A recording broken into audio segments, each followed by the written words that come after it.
everyone. Welcome to Speakers Bank Podcast, Disability Edition.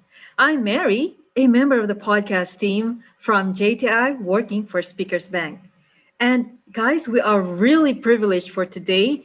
We have two new guest speaker and we need to stay tuned because they are going to share to us what's this something special that makes them like common ground. We know that their friendship is really strong, that really bind them together, but there's one more. Come and join me and let's find out. Our two new guest speaker is none other than Anthea and Jess. Hello, Anthea and Jess. Hi. Hi, ladies. Thank you so much for this wonderful time. And that particular something special that made you together, we need to find that out. I heard it's about the musical scene. Yeah. So we are two-thirds of a band called the Bear Brass Asylum Orchestra. We're not actually an orchestra. It's just a name that confuses everyone. So our music style is pop, rock, folk, blues, I suppose. Yeah. And all the members of our band have a disability. So one of the things we do is we talk about, I guess, or sing about our experiences as disabled people. In the music. And so we're a three-piece band. And so I sing and Anthea plays percussion. And then we have a guitarist situation that we'll talk about later. Awesome. That's wonderful. Situation. Yes. Now, for both of you, since you already gave us a brief overview about music, Anthea is on the percussion and you are the lead singer, the vocalist. Aside from this music, do you have any who influence in your group? Who makes the music? Who writes the song? Oh, okay. Yeah, who's in the team? Yeah, this is for both of you, please. Thank you. Yeah. So we all kind of share the writing. We try to do that as much as possible because we each have different strengths musically, but also different ideas, different experiences of disability as well. So most of the music that people who follow us will listen to was written by myself, Anthea, and our previous guitarist, Tim Hackett. So Anthea, did you want to add anything? Well, yeah, I guess usually just that, one of us will come up with an idea and we'll usually turn up to a rehearsal either with a recording or a sheet of notes and say to the others, what do you think of this? And usually by the time the three of us have sat with it for an hour or so, it's completely different and something beautiful comes out sometimes. And sometimes we just go, yeah, no, that's not going to work and walk away. And then the other thing that's quite unique about our group, I suppose, is that we choose to do covers. So most music groups do covers because they haven't graduated to writing their own music yet, or they do covers because they want to do a band that entirely plays Queen music or something like that.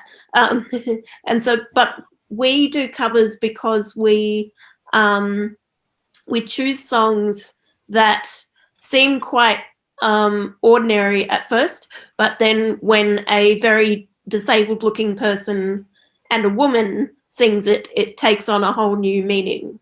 Yeah, because I think a lot of times, one of the sort of founding sort of ideas behind our band is a lot of people look at Jess. I think, Jess, you're a small woman in a large wheelchair. I think that's fair to say. Would you sum it up that way? Yeah.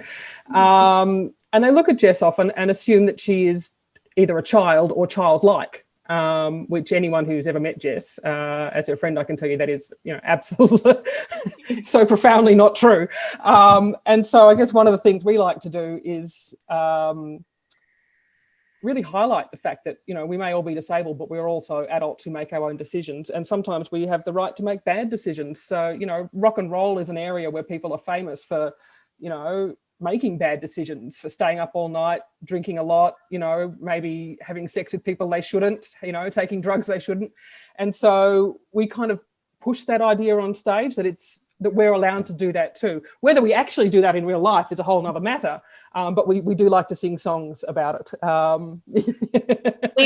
One of our covers is a country song by it's sung by a woman, but it's about a woman who sets fire to her ex-boyfriend's house. Just as an example, a flavour of the kind of things. That cover, you mean? Yeah. That's right, yeah. So and I have a low singing voice, so it's quite fun because a lot of the songs we choose are originally sung by men, and then we adapt them for our group. Yeah. Now, you said earlier that you write your own songs. It's all original, which is really genius. Very smart of you guys to do that. Now, this question is for both of you. With you writing the songs original, is there any specific time that came into your life for both of you, Anthea and Jess, that somehow you got too lazy making songs just one time, or you every day is hyper energetic to really make? I have to say, I never wrote a single song before joining Bear Brass. I've only written for Bear Brass. So I guess I could, the band has become my inspiration. And I'm not sure why that is, why I didn't do it beforehand. Maybe because I had no one to play what I was writing. But no, for me, I don't. For me, there isn't a pattern. I guess I come up with an idea, and then that idea will sort of float around my head until it sort of starts to coalesce. Often I come up with ideas in the bath. I don't know why that is. And I come up with ideas when I'm half asleep. So brain cells are really active for both of you. So I don't. I like to describe it to people like a sports person. So they tell sports people that you should exercise every day, run every day. And I like to say that in theory, the same should be true for writing music or theatre or whatever you're doing. But in practice, I am chaos. I don't do anything much as a routine, because I have a lot of times where I'm not well. So it's not that I have a bug or anything. It's just that part of my disability means I'm either unwell or I'm tired at strange times of the day and night. And I guess have similar issues with that, don't we? So yeah, and sometimes arranging rehearsals can be difficult to find a time when we're both awake. yes, that's right. I tend to just make sure that when I am feeling good, that I do at least a little bit of something creative. So I also besides Bear Brass, I run the Waiting Room Arts Company, which does theatre, poetry, visual arts, a range of things. So basically, what a day in the life of Jess is that most days I'm doing something towards my arts, but the difference between me and a non-disabled person is that I might only be able to do an hour of work before I get tired, whereas like I've seen my mother in action, she can go for 5 hours or more. on the same task. So, but then, I'll have periods where I do a lot more work because I have a performance coming or something like that. So, yeah, it sort of goes up and down. Does that answer the question? Perfect. Any additional, Anthea? I guess just that, yeah, that attitude kind of permeates all of our the way we work together. We're very aware that we can't afford to push each other so hard that we break each other, that we then have to go and rest for 2 weeks or whatever. So, I think compared to most bands, our rehearsals are very short. We tend to stop for lunch in the middle. We do a lot of chatting. But I guess we make up for that because we've both been living sort of that way all, our entire lives. So you develop the ability to get a lot done in a short space of time. Do you think that's true, Jess? Mm-hmm. You may only work an hour, but you're probably getting more done than your average able-bod would in an hour because you're not, getting distracted and... Yeah. Yeah. Oh, I still get distracted. Don't you worry about that. Wow, the friendship for both of you is really strong because you can say whatever you want and what you see is what you get, and strong bond friendship. It's also as well. Being in a band is like being married. It really is. You have to negotiate constantly. It's like being married to multiple people at once. Sometimes you didn't choose. Yeah, it is. And we've certainly had band fights. And Some fights. Yeah, but you have to, just like in a marriage, you have to work through it, or everything falls apart. But similarly, I reckon none of our fights were ever really bad. Like, I've heard some horror stories about... it wasn't Fleetwood Mac bad. No. None of us wrote a song about how awful the other one was and then made the other person play it. It tends to be... It tends to be, accidental things like, made a booking and forgot to tell someone, or, I don't know, just left something in the way and it got run over by the wheelchair, or just all sorts of little like a marriage, little things that bug you that if you were just together occasionally wouldn't matter, but day in day, we don't tour together yet, so that's might get worse when that happens. That might be the test of the marriage. That's right. But also I feel like if, like, when I search for new people to work with, I feel very strongly that if there isn't some kind of personal connection, that then the professional side won't work either. Yeah. So, which is weird because we didn't really know each other when we started Bear Brass. No. We met each other once or twice, and we kind of agreed to do another gig. But so you just suddenly click with each other. Sort of. Do you want to tell the story, Jess? Yes, please. We met at a party. The two of us had a mutual friend who we don't see anymore, but so it was his party. Yeah. Well, he lives on the other side. I don't. Yeah. Anyway. Yeah. And Tim was there too. The guitarist was there too. Yeah. So that's how we met, and we were asked to do one performance together, and to just sing, play, anything. And I was like, a gig that wanted some disabled people to play music, and they knew we were all musicians, so they said, "Can you guys get together and do something?" And so I before I did this group, I had written some very bad music, and I had some personal stuff go on in my life, so I actually stopped doing any artistic work for, I don't know, a good chunk of time, I remember. And then Anthea and these other people asked me to do this one performance, and I was like, oh, okay, well, it's only one performance, so I think I can manage that.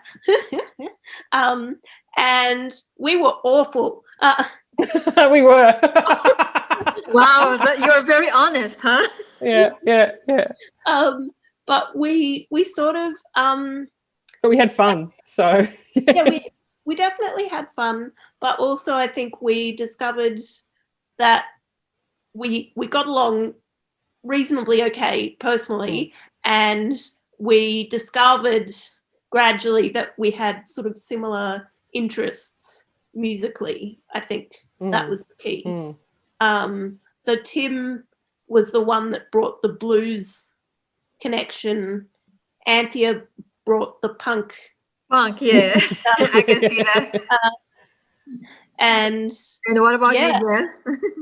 Yeah, I guess a little bit blues rock country. You brought the theatrical side too. Well, we tried singing some songs from theatre, and that was a complete disaster. But we do have a kind of a theatrical. True. On stage, we kind of we create. You know, when I was talking about how we sort of create these rock god characters, you know, we're not really playing ourselves on stage as such, where we have characters, you know, because we're trying to get across a point. So Anthea's that probably came from you. Anthea, Sue was telling me how it's like yourself, but with the volume turned up. And I think Sue's a comedian, so it's like it is us, but it's more. I think that's a good way to describe what we do. Oh, there's a lot of crowd that you can gather because of that loud character that is very unique. Yeah, that you create. That's right, and I think it also gives you a bit of freedom. It feels a little less personal. You can say things and not feel like you've just bared your soul on stage, because then it just gives you a bit of a distance from the audience too, I think, anyway, you know. Yeah, that's really awesome, because my next question to you guys is, this particular song that you wrote is somehow, for me personally, it's like coming out of the shell about welcome. You know, these lyrics is so meaningful. And please tell us about this one, the song Welcome. Welcome to my world. Just like this one. So welcome to my world. So Welcome, I actually wrote Welcome with Tim, the previous guitarist, and also there was a third guy who worked on the song, Michael Adney, who he wasn't ever intending to be part of the band, but he helped me write this one song. So Welcome started because I was really angry with my parents. I don't remember about what. And I immediately after I fought with my parents, I went and typed out the lyrics to this song. Wow.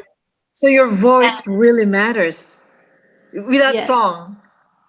Yeah. Because with that particular song, Welcome to My World, for us, when we watched it, is somehow it's so powerful that, did that voice came from Jess? Something, that kind of question. Impression as well. And I think it was kind of a response more generally to people think that they know what the bad bits are about being disabled, and actually it's not true. So by that I mean that I really love my body, but what I spend all the time, or a lot of disabled people spend all the time fighting to have their basic rights adhered to, getting basic supports. So for some people it's a wheelchair, for some people it's technology to help them read, for some people it's support at school. It can be a whole range of different things. And so really it was a way of me venting that frustration. Because I think people assume that a lot of the time it's to do with simply the fact that I can't move my hands or whatever. And actually that's the least interesting part of the story. Anthea? Yeah, and I think both Jess and I have been disabled since quite young. So I guess we have a slightly different attitude in that way, you know. For someone, I guess, who's only recently lost use of their hands, it's probably a much bigger deal. You know, but for us, you know, I think often when disability is portrayed, there is this constant focus on the tragedy and on the newness of it, and on, you know, new diagnosis or new birth, or, you know, all of those kind of things. When the reality of disability is that, you know, we go for months, years, decades just being normal. You know, yes, there is a period of adjustment if it's new to you, you know, and yes, there are periods where it gets awful and it's hard and it's scary, but between that is normal life, you know, and that's the bit that I guess we focus on in that song. That song, yeah. It's like what Jess said, it's emotional and unique that impressed all of us. And another thing is that you were sharing about the disability, but for us, I mean, for me personally, it shows your ability to make your voice heard and that you nailed it. That's a really good song, which I hope someday I can sing it with you guys. With it's like a really unique rock song with own character, with a nice low tone of voice. And no one's ever accused either of us of not speaking our minds, I don't think, you know. It's That was impressive, Anthea and Jess. So I do also really like the film clip too. It's very much in Jess's. It follows that idea because it's in Jess's house. You know, it's all filmed. You know, yeah, in her car, in her house, in her backyard. So it very much is quite literally Jess's world. Yeah. Yeah, it's her world. Oh, she's showing a piece of her world. Like before coronavirus, I would leave the house and do all sorts of things. It's not that I spend every waking minute at home. It was just, I didn't mean that. At the time, it was easiest to do the video at my house. But the story is about you too. So, and it is about that sort of, you know, I didn't mean to imply that you don't leave the house. No, but just that for anyone, their home is and that is one of the misconceptions about disability, that you know, we stay at home all the time, you know, and we're just kind of shut away from the world. Although I do actually like in that video that your house looks extremely, quote unquote, normal. You know, I think the other idea is that we live in these, you know, institutions, or that, you know, that to house us is a really difficult thing. It's a suburban house, you know, just like we all have, you know. That's awesome. Now, my next question for both of you, Anthea and Jess, there's some time in our life that we have our own fight song. And because you have your own song that you created, so this is a fighting with the politicians. There's a line in your song. Please share to us about it. Has it been successful? I would say there's been half a success. Work in progress, perhaps? Sorry? A work in progress, perhaps? Yeah. I think for me personally, my parents, when I was younger, had to care for me a lot because the government would not provide that paid support that I really needed. And we had to fight a long time just to get that. But now that I have it, my life has improved dramatically. But I think, you know, this is why I don't go on Facebook very much, because there are other folks with disabilities who are still really struggling to persuade the government to give them what they need. And people think that, you know, oh, you must be asking for something really fancy, or, you know, this kind of stuff. No, it's not. It's basic supports that allow us to go to school, get a job, all the things that mean that you can contribute to society in the same way as a non-disabled person. Wow. You already mentioned my next question. You can add to that, yes. You can add to that, Jess and Anthea. Yeah. Please, you know, explain to us. Do you think that the government funding is enough about all these things about in your situation? Anthea and Jess, please. Thank you. Well, it's a mixture. Mhm. So some people have had say how grateful they are for the supports that they have been able to receive. Others are not receiving anything different to what they were before the National Disability Insurance Scheme. And then others are actually finding that under this new scheme, they are worse off. So it's really complicated. I'm sorry, what was your question again? Oh, my question, sorry. Is the government funding enough? Yeah. So I think it's if there has been an increase in government funding for a lot of disability stuff, but I would say that there is no country in the world necessarily that gives people full equality in the way that I see it. I also think the current system has a massive amount of red tape, which A, costs money because all of those people creating that red tape are being paid, but B, it actually makes it very difficult for a lot of people to actually navigate the system and get what they need. As we've already talked about, people with disability often don't have as much time on their hands as a result of their disability, and then you're also asking them on top of all of that to go through this really complex process. Paperwork. Paperwork, yeah. And I think also, crap, I forgot what I was going to say. Well, System, I was just going to say that how much paperwork does it take to ascertain that Jess needs a wheelchair? I mean, really, Yeah. it shouldn't be that hard. Yeah.